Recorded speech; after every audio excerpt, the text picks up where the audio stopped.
ভারতের আমাদের ব্যাপারে ভারতের যে ভূমিকা, সে ভূমিকা হচ্ছে ওরা আমাদেরকে মেরে ফেলতে চায়, ওরা আমাদেরকে পানিতে মারবে, ওরা আমাদেরকে ভাতে মারবে, ওরা আমাদেরকে শেষ করে দেবে, স্বাধীনতাকে বিপন্ন করে দেবে। এজন্য আজ এই বিশাল জনসমুদ্রের কাছে প্রশ্ন করি, যদি প্রয়োজন হয় আমাদের চির দুশ্মন ভারতের বিরুদ্ধে যদি লড়াইয়ের প্রয়োজন হয়, তোমরা সবাই প্রস্তুত থাকবে?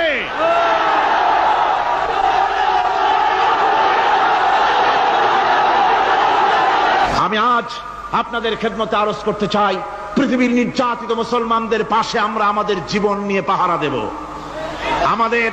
আমাদের আর কিছু না থাকতে পারে, আমাদের ঈমানের মজবুতি আছে। ঈমানের মজবুতি আছে না? আপনারা মনে রাখবেন, ভারত তার অপসংস্কৃতি আমাদের মধ্যে ঢুকাচ্ছে। বাংলাদেশের মধ্যে মঙ্গল প্রদীপ দিয়ে অনুষ্ঠান শুরু হয়ে গিয়েছে, মঙ্গল প্রদীপ দিয়ে অনুষ্ঠান শুরু করা হচ্ছে। তারপরে নববর্ষ উদযাপনের জন্য হিন্দুয়ানি কায়দায় উদযাপন করা হচ্ছে। সাব গেমস শুরু করা হলো, কোরআনে কারীম তেলাওয়াত করা হলো না। সেখানে বর এবং বধূ বানানো হয়েছে, তাতে টোপর পরায়া হিন্দুয়ানি কায়দায় করানো হয়েছে। বাংলাদেশের কলেজ ইউনিভার্সিটির সামনে মূর্তি বসানো হতেছে। সুতরাং অপসংস্কৃতি দিয়ে ভারত বাংলাদেশের উপর তার আধিপত্য বিস্তার করতেছে। এ ব্যাপারে মুসলমানদের ঐক্য চাই।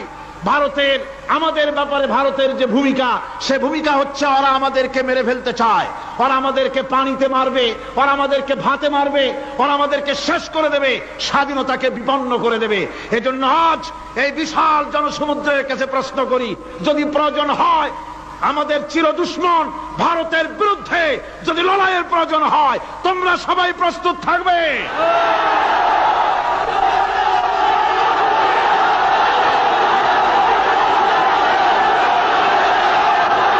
আর একটি কাজ হচ্ছে ঐক্যবদ্ধ হওয়া। কি হওয়া? ঐক্যবদ্ধ হতে হবে আমাদেরকে। ওলামা, মাশায়েখ, পীর বুজুর্গ যারা আছে সকলকে ঐক্যবদ্ধ হতে হবে। কাদা ছড়াছড়ি বন্ধ করে দিতে হবে। কাদা ছড়াছড়ি করে কোনো লাভ নাই। কাদা ছড়াছড়ি বন্ধ করতে হবে। ঐক্যবদ্ধ হয়ে আলেম, ওলামা, বুজুর্গ সব যদি আমরা এক হয়ে যাই, আমরা দিন প্রতিষ্ঠা করতে পারবো। বাংলাদেশে ওই যে আপনি দেখেন কিছু লোক চিল্লায়, মনে করেন ওদের পত্রিকা আছে অনেক, দেওয়ালের লেখা আর পত্রিকার লেখা দেখে মনে করবেন না যে ওরা অনেক। পুকুরের মধ্যে বিরাট পুকুর, খুব লাফায় পানি, মনে করেছে যে অনেক মাছ বুঝি, পরে জাল ফেলে দেখে যে শুধুমাত্র 3টে পুঁটি মাছ। সারা শহরে ওদের পত্রিকা বেশি, দেওয়ালে তারা লেখে বেশি, তাই বলে মনে করবেন না যে ভারতপন্থী আর রুশপন্থীতে দেশ ভরে গেছে। না, তাওহীদি জনতার উত্তাল ঢেউ চলছে সারা বাংলাদেশে। আলহামদুলিল্লাহ, আল্লাহ রাব্বুল আলামিন আমাদের এসব কথা মেনে চলার তৌফিক দিন। জোরে বলেন আমিন। আর এসব কাজ করার জন্য আমি যুবকদেরকে ডাকবো। ইসলাম প্রতিষ্ঠার জন্য যুবকরা হলো সবচাইতে বেশি জরুরি। যুবক সবচাইতে বেশি জরুরি। কি? জোরে কোন কি? তাকায় দেখেন তো, মাহফিলে মাথা উঁচু করে না, আপনি যেখানে বসে আছেন আপনার ডান দিকে তাকান, বাম দিকে তাকান, কাদেরে দেখেন? কোন? সারা মাহফিলে কাদেরে দেখেন? ও যুবকেরা, কিয়ামতে তোমরাই যাবা বেশি বেহেশতে, তোমরাই যাবে। সুবহানাল্লাহ। বেহেশতে কারা যাবে?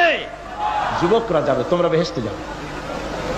আমি আমার কলেজের ছাত্র, ইউনিভার্সিটির ছাত্র, সমস্ত ছাত্র যুবকদেরকে বলতে চাই, যুবকেরা শুনে নাও, তোমাদের নেতারা ঢাকা থেকে যখন তোমাদের কাছে আসে, যে পার্টি তুমি করো না কেন, তোমাকে টাকা দেয়, অস্ত্র দেয়, নারী দেয়, মদ দেয়, পরের মিটিং ভাঙতে বলে, মিছিল ভাঙতে বলে।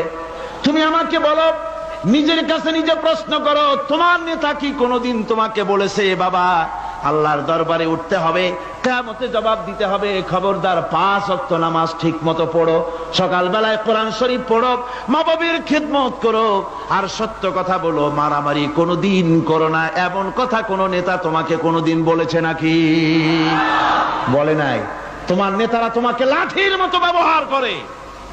আমাদের কথা দেওয়ালে লেখো, আমাদের জন্য এই করো সেই করো, এই সব করে বেড়ায়। আমি যুবকদের বলি, খবরদার আমার যুবক ভাইরা, ফিরে আসো ইসলামের দিকে। তোমাদের রক্তের উপর ইসলাম প্রতিষ্ঠিত হয়েছে, আবার ভবিষ্যতেও তোমাদের রক্ত দিয়েই, তোমাদের শক্তি দিয়েই দিন প্রতিষ্ঠিত হবে। শাহাদাতের মৌতের চাইতে আরামের মৌত আর পৃথিবীতে মোটেও নাই। সুবহানাল্লাহ ওয়া বিহামদিহি।